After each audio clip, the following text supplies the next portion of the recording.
Red alert. This is a critical warning. Do not leave the circles. Do not leave the circles. Fuck, this is gonna sound crazy. It still sounds insane to me, and at this point I don't know if I'm actually insane or not. I have to get this down quickly. I don't know how much time I have left, so excuse any errors. It started this morning. Simple enough. I was with my nephew at IHOP, inhaling stacks of soft, pillowy pancakes. It's a tradition of ours. Original buttermilk pancakes for me, and the kid's funny-faced pancake for him. Every Sunday, without fail. Nicky was attacking his pancakes, smearing the whipped cream, facial features everywhere, and smashing the cherries with his fork. I really hate pickles on my pancakes. What the fuck? Pickles? Yeah, pickles, Nicky said, flicking the smashed-up cherries at me. I stared at the blotchy red maraschino cherries that were very clearly cherries. Yeah, right, pickles. I brushed it off as 8-year-old gibberish. He was probably just joking around with me again. Or I hadn't slept enough last night, and those cherries really were pickled vegetables. Perhaps it started last night. Shit, it had to be last night. I was working in the lab again. I say working, but really I was just killing time. I can't tell you where or what I work for. I'd be fired for sure. Though I doubt that matters now. I won't use any stupid jargon or bore you with the technicalities. Parallel universes. You've heard about those, eh? That's what I study. People call bullshit on it. I have to admit I wasn't always a believer either, but they're real. Some are innocuous, where every single element of your life is the exact same, except for that time you wore a green shirt to school on your 25th day of kindergarten instead of a blue shirt. Other dimensions aren't so user-friendly. Nicky's mom, my sister, called me last night. She's an art collector. Super into that Yayoi Kusuma stuff with all the goddamn circles. Fuck, maybe it wasn't even last night. I'm sorry. There's no such thing as time outside of the circles. I'm already forgetting what that was. She told me Nicky wanted to play Twister with me, but she couldn't find a mat. It was that game with the circles. So many damn circles again. I told her I had a mat somewhere at home, and she told me she'd drop Nicky off at my place. Then I hung up. There was a rock of some sort that I'd found just lying on the coffee table. It made streaky orange marks that rubbed off easily. So I started drawing circles on the table surface. Everyone drew on the table anyway. Before all of this happened, I think we were working on a theory. The idea that everything comes in circles. That our universe is a giant endless circle. When you break the circle, you end up in a parallel dimension or something of the sort. We'd had it all figured out, except none of us knew how to break a circle. We're born, we give life, we die. Circle.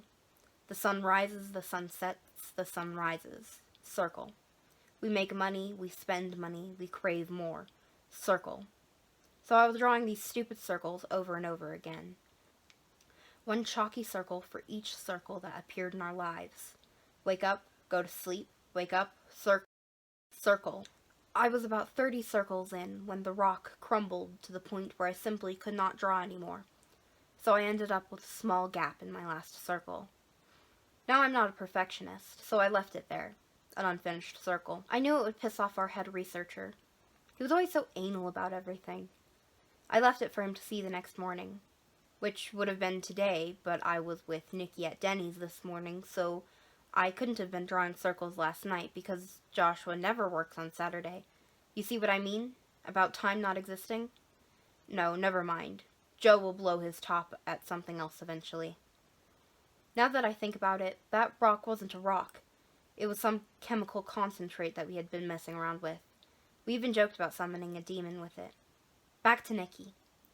After complaining about the pickles on his pancakes and making me eat them, they tasted like cherries, by the way, we walked to a nearby sidewalk for a game of hopscotch.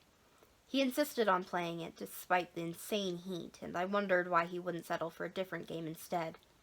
I think he muttered an excuse about how his mother would never let him play hopscotch, saying it was too dangerous. Nicky grabbed a handful of chalk from his backpack and began drawing circles. I could have sworn hopscotch was played with squares, but I let it slide.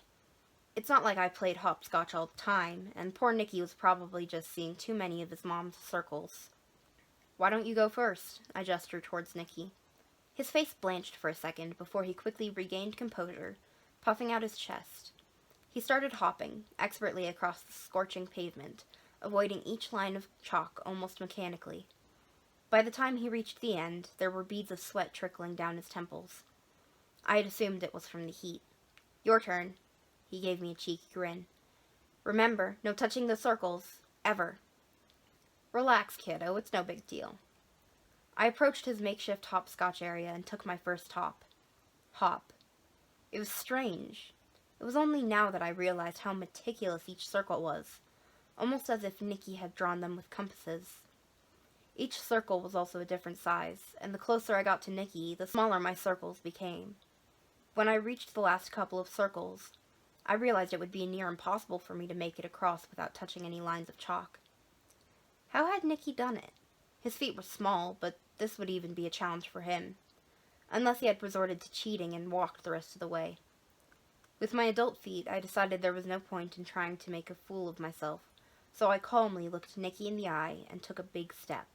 The panic that surged to his face was terrifying almost. He began to rapidly perspire at a rate I thought was impossible. "No!" he screamed. I faltered, startled by his sudden outburst, scuffing my heel against the chalky circles. His extreme reaction had led me to believe that something dreadful would happen, so I braced myself for impact. But it never came. Nicky, what's the big deal all about? My nephew, was it? Well, he was staring at me with a face I can only describe as contorted into a look of raw horror or pure fear.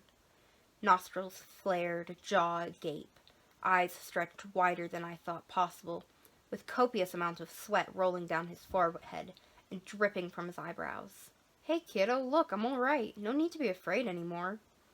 I reached my hand out toward him, but he let out a guttural moan and fell backwards onto his butt, scraping his elbows and palms on the chalky surface. I realized that he wasn't afraid for me anymore. No, he was afraid of me. I blinked. Nicholas shrieked. He was screaming and moaning, a horrible cacophony of sounds, and I couldn't make out what was happening until I saw it. His right hand was now engorged and bubbling with boils that oozed pus. It looked like a horrible chemical reaction.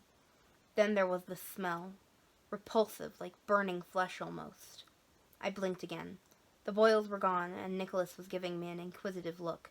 I blinked again. Fat shells of pus were crawling up Nick's arms, and he slumped to the ground, passing out from what I assumed was pain. I didn't know what to do, okay? My first instinct was I needed to take him to the closest hospital. I looked around and spotted my car. It wasn't my car as I remembered it. I'm almost certain I owned an Audi. But after fumbling around in my pocket, I found the keys to what was apparently my Honda. I grabbed Nick and dragged him into the back seat. His entire left arm was swelling up, and some of the flesh had begun to shrivel away. Fuck, I didn't know what was happening. I took a left turn in the direction of our local hospital. I hadn't bothered calling an ambulance, because I knew how close the hospital was to Pancake House. Besides, it was Tuesday. The roads seemed clear. As I was driving, I realized that at some point Nick had stopped moaning in pain, and it was unusually quiet. I glimpsed at my rearview mirror to check Nick's condition, but I couldn't see him at all. Nick? No reply. I thought that maybe he'd slid off his seat or laid down. I craned my neck further, trying to keep my eyes on the road. Who was I looking for again? Right, Nick. But I didn't see him. Fuck, it was like my nephew had vanished into thin air. My brother would kill me if I told him his kid had just disappeared. I kept looking at the mirror, hoping he'd appear. I diverted my eyes for a split second to focus on the road, and when I looked back, there was someone sitting in the back seat. But it was not Nick. It was me. It had to be me. It looked like me. It looked just like me, but he was covered from head to toe in bumps. No, I'm not talking small bumps. I mean big, deformed lumps of flesh that protruded from my body. I blinked and he was still there, sitting silently, expressionless. Hell, he didn't even have a face. His Its entire face was one lump of pulsating flesh, beating at a steady rhythm. Thump, thump, thump. I pulled into the parking lot of my apartment, despite the fact that I was taking the route to a hospital. Whatever I was in the back seat was revolting. Horrifying even, but even I felt the strong urge to turn around and look at it. But when I turned, all I saw were the same old leather seats. But I knew I was losing my fucking mind. I shoved open my car door and scrambled up the stairs to my apartment on the 3rd floor. Thump. That's where I am now. Thump. The key fit, but this is not my apartment, I swear. It looks nothing like where I live. Hell, I don't even live on the 3rd floor. I logged onto my computer and came straight here. R-no sleep is where you go for help with nightmares, right? Thump. I could have sworn it was R-no rest. But that doesn't really matter. I can't take it anymore. This is a nightmare. I don't even know if it was my niece that I saw this afternoon. Fucking pancakes with artichokes, was it? I can't remember. All I can hear are circles. Thump. Did you know you could hear circles? They're bouncing everywhere, bouncing off inside my skull. Fuck, they're so loud. There's so many colors. Why are the red circles so fucking loud? Thump. No, that's not right. Circles can't make sounds. They shouldn't make sounds. Were the keys on my computer always so circular? I can feel them, the circles. They're inside of me. There's a mirror on my wall and I can see myself. I can see the circles moving underneath my skin. Thump. It's funny almost. I can feel the circles in my fingertips as they type.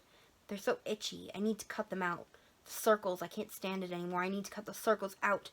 I don't want to hear them anymore. I don't want to feel them anymore. Did I have a nose before? A mouth?